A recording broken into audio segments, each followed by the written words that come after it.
Please welcome to the stage Pam Harris, president of New York City's Sanitation Foundation.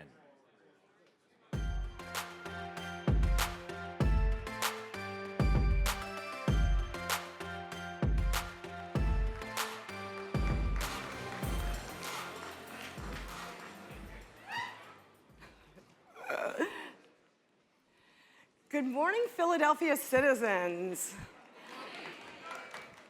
I'm Pam Harris. I'm the president of the Sanitation Foundation, and I am so absolutely thrilled to be here today talking about what could be my favorite subject, trash.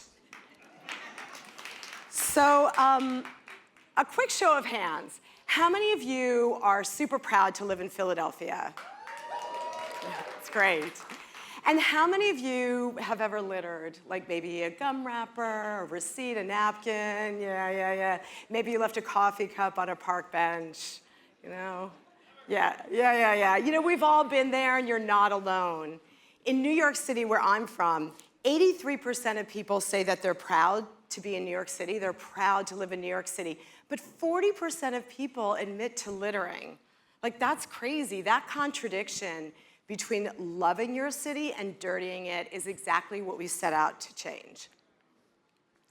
So the Sanitation Foundation is the official nonprofit partner of New York City's Department of Sanitation, that's DSNY. And I know it's a pretty unique model, but several New York City agencies have nonprofit arms. Public schools, parks, NYPD, the fire department. So DSNY is the largest municipal sanitation department in the world. They have a $2 billion budget. They have over 7,000 uniformed workers and 2,000 civilian employees. They're collecting 24 million pounds of garbage every day. They're sweeping the streets and they're plowing snow. That's incredible. But you know, the truth is they can't do it all. In a city of 8.5 million people, and 62 million visitors a year, it's just New York City will never be truly clean until every New Yorker understands that they have a role to play and step up. So that's where we come in. The Sanitation Foundation, we think about our work in three pillars or buckets. First is engaging, through education and awareness. We're trying to grow people's knowledge about waste, about sustainability, about litter reduction. And then activate. We mobilize thousands of New Yorkers every year. We're doing cleanups across the city. We work with corporate groups, community groups, and schools. And then how do you sustain this work through long-term stewardship? So we're working with grassroots leaders to make sure they have the resources they need to keep their work going strong. What we've learned is that people are willing to do the work, but they do need inspiration, they need structure, they need opportunity. Last year, we decided to tackle a problem that everybody sees, hates, and really can do something about, and that's litter. But before we could fix it, we really needed to understand it. So we conducted the New York City's first ever comprehensive litter study, can you believe it? And we spoke to 1,000 New Yorkers across the city in all 5 boroughs about who's littering, where they're littering, what they're littering. And some of the things that we found out a lot of stuff that was really interesting and icky and surprising, but 83% of people are proud to be New Yorkers. 80% agree that littering is a huge problem, but 40% of people are still littering. So, people care deeply, but they're not making that connection between that coffee cup they left on the park bench to this, the bigger picture of civic pride. That was our light bulb moment, our aha moment, is that we didn't have a caring problem, we had a connection problem. And we asked ourselves, how do you turn civic pride into behavior change? And this question really became the foundation of our campaign, Don't Do New York City Dirty. We launched it in May. We worked with an ad agency, Arnold Worldwide, who very generously donated their creative work. And we were super lucky because we worked with a New York City filmmaker, New York Nico, who is really famous for being able to like really super capture authentic New York City voices. And the message was simple. If you're proud of New York City, you don't litter. And so I'm going to play the video now. We're filming here. This is our little planet, New York. I feel like New York is a queen. Shakespeare would have really liked it here. There's nothing like New York City. We might tell you hurry up when you're walking in front of us, but if you fall, we're gonna help you up. New York City's my heart, my soul. I would never do this place dirty. You don't want to see the place you live dirty. There are so many other ways you can be disgusting in New York without littering. It's nice to walk down a nice, clean street. Treat the city like you treat your house. It's like somebody laying in bed. You're gonna smoke a cigarette, flick the cigarette, what, on the floor? Dog poops is a real crime. Eat a cheeseburger, roll it up in what? Put it behind your bed? Chewing gum is a real crime, too. It's disgusting. It's disrespectful. And you know, don't ever disrespect me. I don't do New York dirty. Everywhere you look, there's a garbage pail. There's a trash can every 30 steps. There's no need to trash the city. We all live in this one place, so we gotta love this one place. So don't do it. Don't do New York City dirty. Trash your trash. Don't do New York dirty.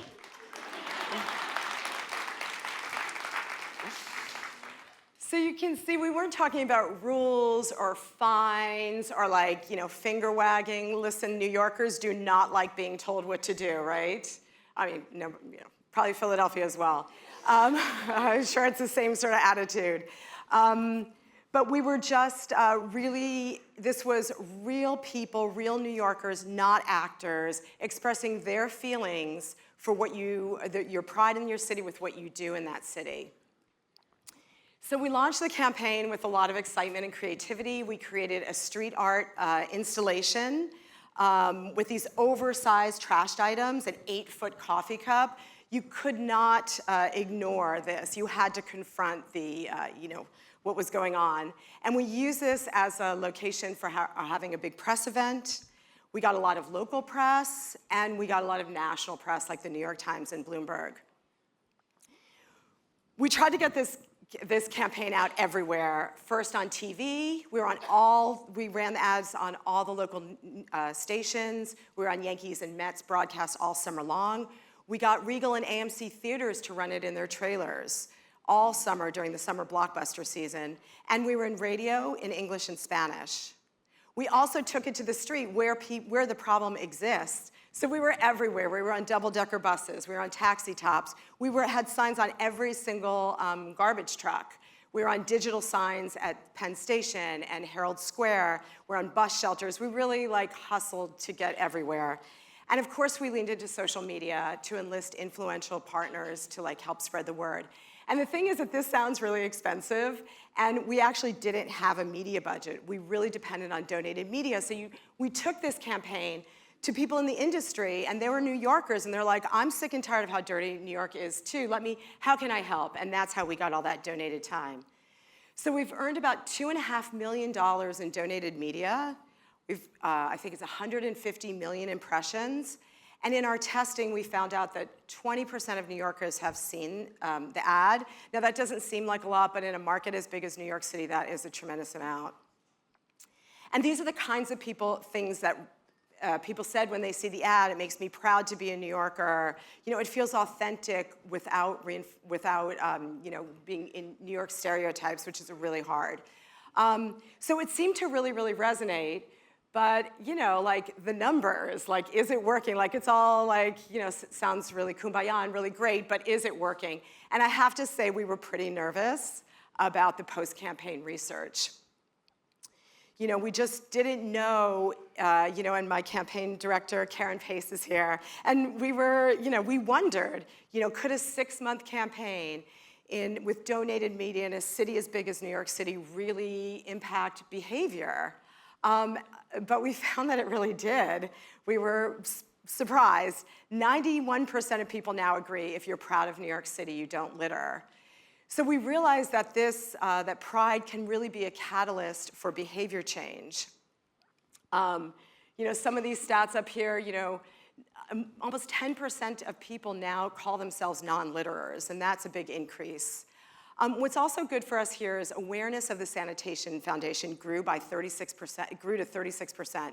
So that really helps us when we're fundraising to grow our impact and to continue this campaign, because this is just a start. We know it's going to take a long-term effort. So what does this have to do with Philadelphia, right? I think it has everything to do with Philadelphia, because what worked in New York City, connecting pride with behavior change, can work here too. Philadelphia has all the same ingredients, the passion, the pride, the grit, the attitude, the sports teams, the cheesesteaks. And you know, if New York City can clean up its act, Philadelphia can too, for sure. So thank you so much for inviting me here today. Thank you so much to the Philadelphia Citizen. It's such an honor to be here on the stage with so many people, with so many important people talking about these issues. And if anybody wants to talk trash afterwards, Karen and I are around for some trash talking. Thank you very much.